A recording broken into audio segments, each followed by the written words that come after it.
So guys, good morning, afternoon. Nandito naman po tayo magre-reset ng Toyota Vios 2015 model. Manual reset po ito.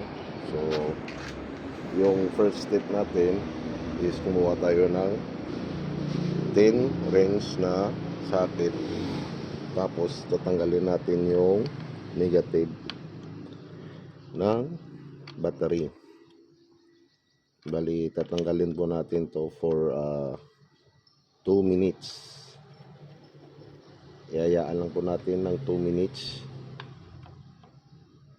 na nakabukas para ma-reset yung ECU ng Toyota Vios.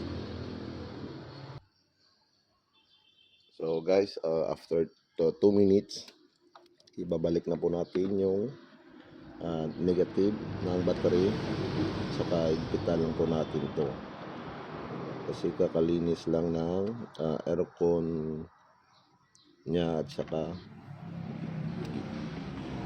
yung bagong pump belt at saka yung hose nya sa aircon na punit, kakapalit lang kasi, saka yung compressor nya nakaayos din. So yung second step po natin is pumasok po tayo sa loob, tapos ilagay lang po natin yung susi sa on. Naka-on na po yan. Huwag nyo lang i-start. Bali, iwan nyo lang naka-on ng 2 to 3 minutes. Naka-on lang po yan, hindi naka-start. Puntayin po natin yung 2 minutes. Babalikan natin po ito.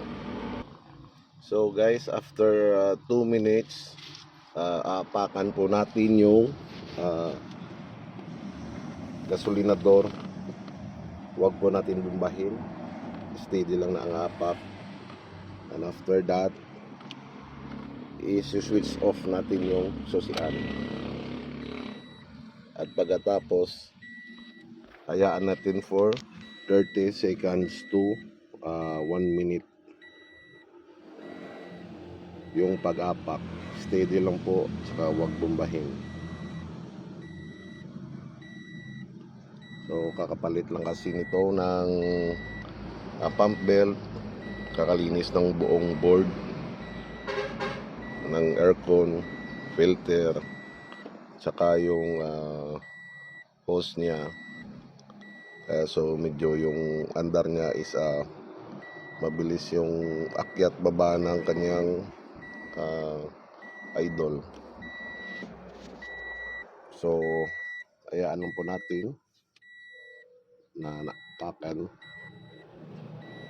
So after 30 minutes or 1 minute, i-on na po natin para ma-reset na yung ECU nya. So mga nasa 30 seconds na po ako.